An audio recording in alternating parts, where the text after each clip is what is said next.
E aí pessoal, tudo bem? Eu sou Anali Soares e hoje nós vamos conversar sobre o romance A Mulher de Dois Esqueletos, da escritora brasileira Júlia Dantas, que foi publicada pela editora Dublinense. Então bora comigo pro vídeo de hoje. Bem, pessoal, então vamos lá conversar sobre este romance aqui maravilhoso da escritora brasileira contemporânea Júlia Dantas, uma autora que eu tinha muita curiosidade para conhecer, para ler a sua obra. Já tem um outro livro dela aqui há algum tempo, mas infelizmente ainda não tinha tocado nesta obra e estou assim encantada. A Mulher de Dois Esqueletos é um romance que me trouxe muita reflexão quando eu estava lendo este livro, gente, juro, assim, eu me perguntei algumas vezes, não é possível que a Júlia não lê a minha mente.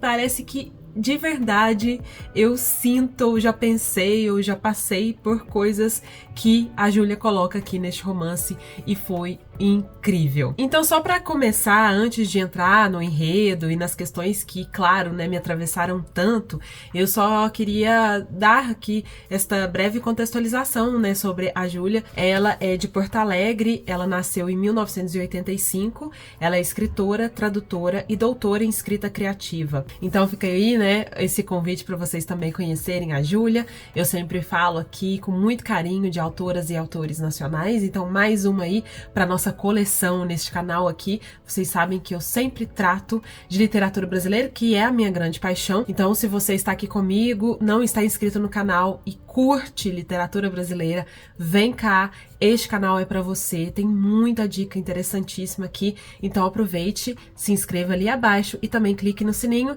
assim você recebe as notificações fresquinhas na sua casa. Mas agora vamos lá para história em si, vamos para o livro A Mulher de Dois Esqueletos, sobre o que trata este romance de título tão curioso. Bom, gente, aqui neste romance nós temos a personagem principal, que é uma mulher com quase 40 anos, né, à beira dos 40, ela é escritora. Já começa por aí que eu fiquei, assim, totalmente identificada. Na verdade, a gente começa este livro com uma espécie de conto, com uma personagem que está em meio a uma floresta, atravessando clandestinamente países aqui, né, da América Latina para poder chegar aos Estados Unidos, porque ela conheceu um boy lá, e aí ela tá indo, e ela é meio tantando a cabeça, essa menina, e de repente, nessa travessia deste grupo em que essa moça tá inserida, eles são freados na fronteira, não podem atravessar porque eles ficam sabendo que está acontecendo uma epidemia, uma pandemia do Covid, né? Então ela fica ali, acontecem coisas bizarras e assim começa o livro, sem explicação alguma. Passando este conto muito, e que inclusive é muito interessante, a gente começa então a acompanhar a história desta escritora, né, de quase 40, que escreveu este conto como uma espécie de elaboração ou, né, não sei, de vômito mesmo do que ela sentiu e experimentou durante a pandemia. Então a gente vê que ela tá vivendo a pandemia ainda, né, no começo desse romance. O namorado dela decide se mudar pro apartamento dela durante esse confinamento, né, então a gente vê que tá bem ali no começo da pandemia mesmo, quando a narrativa dá início. E as coisas, né, vão acontecendo de uma maneira um pouco desagradáveis, eu diria, para este relacionamento e para esta mulher. Então ela acaba perdendo muito da liberdade, do espaço dela, né, com esta presença ali na casa. Tem que se virar nos 30 ali, sentada de mau jeito durante a pandemia. Quem não entende esse, né, tipo, gente, infelizmente a gente sabe pelas coisas que passamos durante esse período. Então ela fica super desconfortável ali na própria casa, ela perde o espaço do escritório por causa desse namorado que é professor e tem que dar aulas ali, enfim. É todo um contexto muito difícil mesmo. E ela tem vontade de escrever sobre essa vivência, mas ela tem vontade de usar o humor como ferramenta, olhar para a realidade de uma maneira, assim, séria, mas usando do humor para isso. E ela escreve esse conto e esse namorado, tipo assim, detesta o conto, ele fica falando para ela que não é momento para fazer graça e tudo mais. Bom, a Júlia coloca aqui algumas colunas, né, eu tenho uns espaçamentos de tempo, a gente não acompanha dia a dia e até o final, alguma uma linha cronológica muito certinha, mas a gente vê que passa um tempo já, tá em outro contexto, acabou a pandemia e, felizmente, essa autora, ela mudou, né, de relacionamento. Mas, gente, aí é que entra o tema que eu acho que pra mim foi mais maravilhoso, assim. Eu me reconheci tanto, né, nessas questões todas. Não é só um tema, né, mas tá dentro desse tema, ela indaga vários outros. A maternidade é um tema pra mim, assim, que eu sempre na vida toda pensei sobre o qual eu converso muito com outras mulheres. E eu quero aqui, né, destacar que a maternidade pra gente nasce, parece que junto da gente, pelo sim ou pelo não. Porque sim, hoje, felizmente, muitas mulheres podem escolher não ter filhos, que não desejam e não vão ter, e isso é maravilhoso. Também tem, né, as mulheres que decidem ter filhos e, se possível, se podem, com todas as possibilidades de maternidade, são mães de inúmeras maneiras. Então as maternidades hoje são várias, múltiplas. Então, assim, é um tema que a gente, eu acho que pelo menos uma vez na vida, e eu diria muito mais do que isso, pensa sobre. Principalmente nos nossos tempos em que nós vivemos carreira e viagens e, enfim, outros tipos de experiências que muitas vezes acabam retardando essa maternidade. Para quem quer gestar e depois ser mãe, começam questões aí, né, que infelizmente esbarram muitas vezes nos nossos desejos ou possibilidades ou contextos de vida. E uma das questões que aparecem é esse alarme biológico, né, esse reloginho que todo mundo já ouviu falar e pensamos muito. Eu acho que hoje em dia tem um outro viés dessa experiência, que é o do congelamento de óvulos, da possibilidade de você postergar um pouco mais, né, a maternidade. Quero destacar aqui que não é para todo mundo, embora eu acho que hoje em dia, na nossa bolha principalmente, assim, tem um lobby muito grande em torno deste tema do congelamento, e não é assim. Não são todas as mulheres que conseguem congelar ovos, não são todas as mulheres que podem pagar por este procedimento, que é caro. De uma maneira ou de outra, você desejando já ou não desejando ser mãe, quando vai chegando, né? Eu tô com 35, a gente vai chegando numa certa idade, a gente começa a se questionar se realmente a gente quer, se a gente não quer, e até quando a gente pode postergar isso. E a personagem aqui, ela vive exatamente este processo de olhar para os seus medos e para os seus desejos, ver sua vida em torno, né, dessa questão, mas entram outras, como eu falei. Ela tem um diálogo com ela mesma e com a vida, e, enfim, sobre todas as dificuldades, todos os medos, principalmente. Tem um capítulo aqui que eu até deixei em destaque no post-it, chamado 40. E este capítulo, gente, pra mim, é maravilhoso. Esse capítulo aqui, foi um momento que eu falei, não é possível que a Júlia não lê meus pensamentos. Quase tudo que ela põe neste capítulo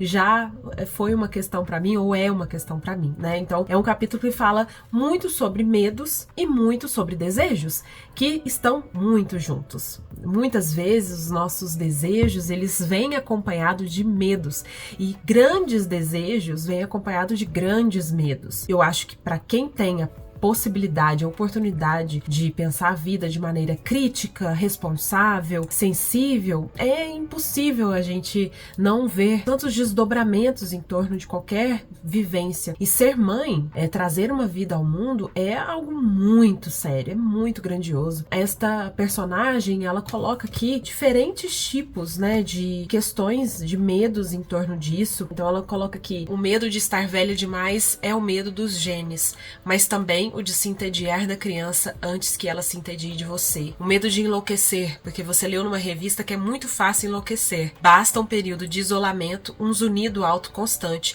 morar numa cidade com muito vento, ser privada de sono, ser privada de silêncio, de escuridão ou de luz. Basta levar a exaustão ao limite. E uma criança é uma máquina de exaustão. Uma criança que não para de chorar ou que não dorme mais de 2 horas seguidas é também um método de tortura.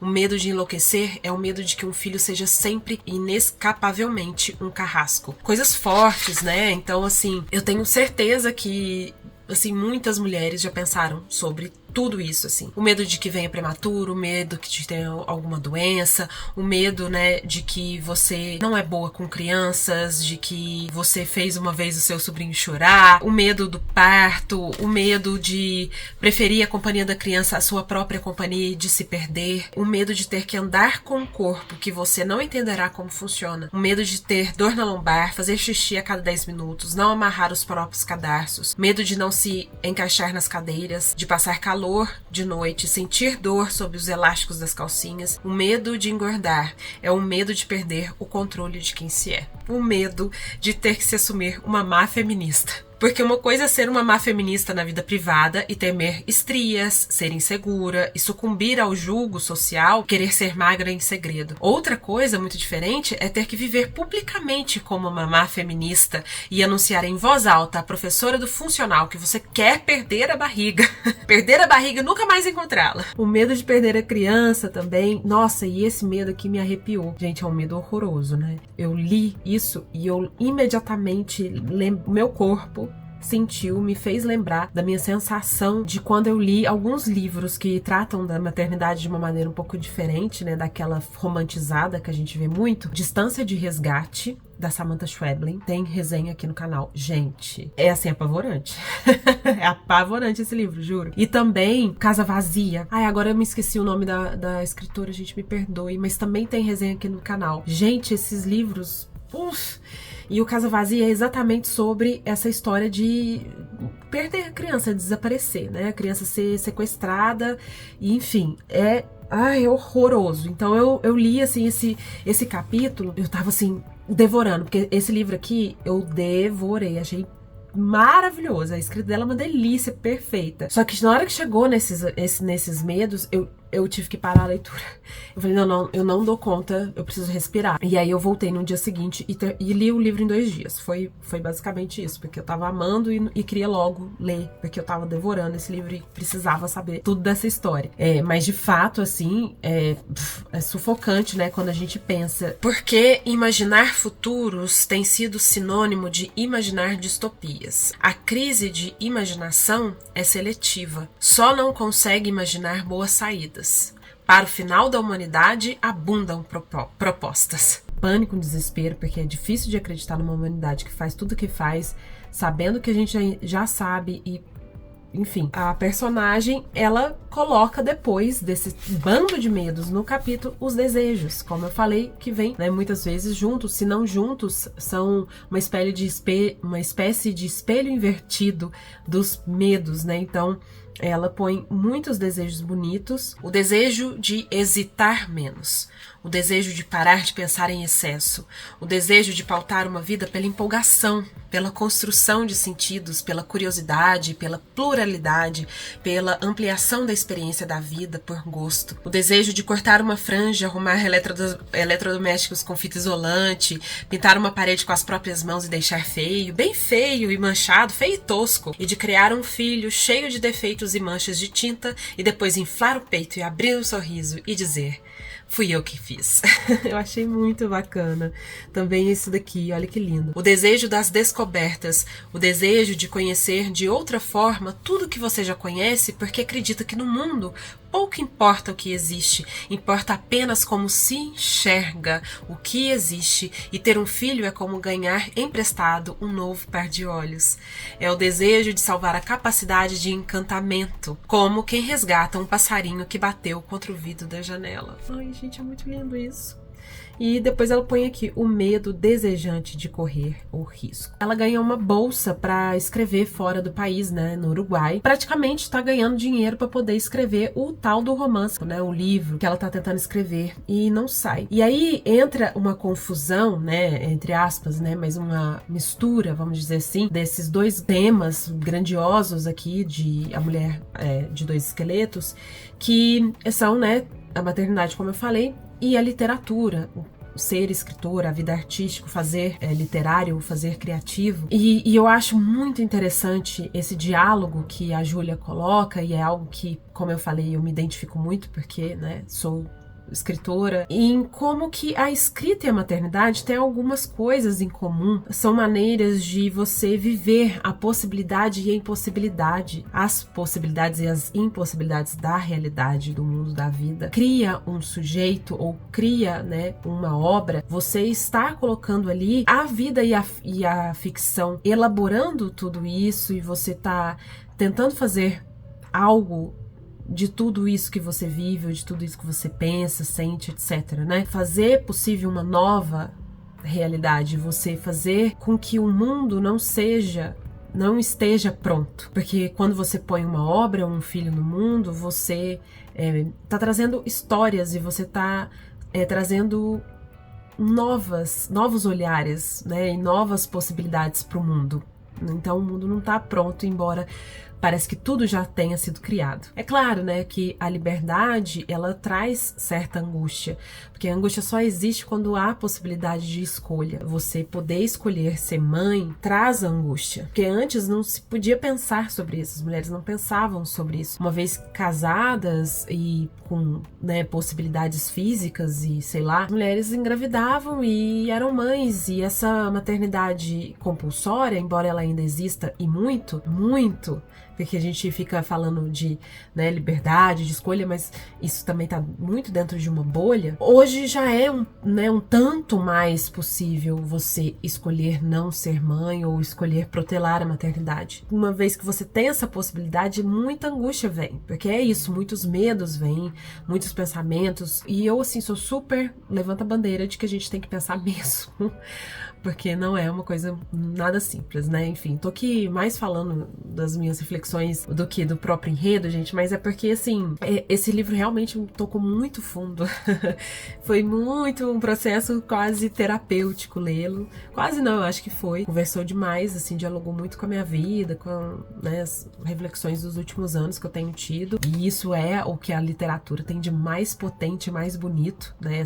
Esse movimento, esse chacoalhão, e de como que a gente consegue elaborar a nossa própria vida, as nossas próprias questões por meio da literatura, da escrita, né? E ela, escritora, ela tá nesse processo de elaboração, então nós acompanhamos junto dela tudo isso. Eu não vou contar se ela decide ou não ser mãe, se isso acontece ou não, né? Mas há aqui passagens finais dessa experiência, como que ela também vivencia essas questões espelhando na literatura. Então isso que eu achei mais interessante. E tem uma coisa que ela coloca, eu quase esqueci de falar, mas eu achei muito interessante, é que a personagem, alguém propõe pra ela, assim, pra ela testar se ela quer realmente ser mãe, pra ela fazer um bonequinho, né, de papel, sei lá, que seja uma espécie de filho, que ela tem que ficar carregando para um lado para o outro, ela tem que cuidar disso. Sabe aquela experiência do ovo, que às vezes a criança tem que ficar cuidando do ovo, ou senão um pezinho de feijão? E é essa mulher de 2 esqueletos, né? Quem não? Somos muito ambivalentes, temos muitas dentro de nós, assim, eu acredito, né? Então essa personagem traz um pouco aqui desse sujeito, né, dividido, esse sujeito muito angustiado, mas é interessantíssimo, gente. Eu super indico esse livro, de verdade, de coração, eu amei. Fiquei muito feliz de conhecer a literatura da Júlia, então fica aqui minha dica, espero que vocês tenham gostado. Agora, eu quero muito conversar com vocês. Por favor, pessoal, vão ali abaixo nos comentários, me digam o que vocês pensaram sobre, se algum tipo de tema ou alguma frase ou alguma coisa que eu falei que reverberou em você, me conte. Mas eu acho muito bacana a gente poder falar sobre esse tema de maneira livre, sabe? Sem culpas, cada mulher sendo aquilo que deseja ser, com medo ou com muitos medos ou sem medos, mas sendo aquilo que você decide ser. Isso é muito forte. A gente precisa se apropriar das nossas escolhas, das consequências das nossas escolhas e mesmo das nossas dúvidas, porque também somos feitas disso, né? Então é isso, pessoal. Eu peço que vocês que estão aqui comigo não se esqueçam de deixar o joinha, confiram ali abaixo no box de descrição as informações sobre esta obra, tem ali o link de compras. Se você comprar por este link, você ajuda o meu trabalho, dá uma porcentagem deste valor para mim sem pagar mais nada por isso.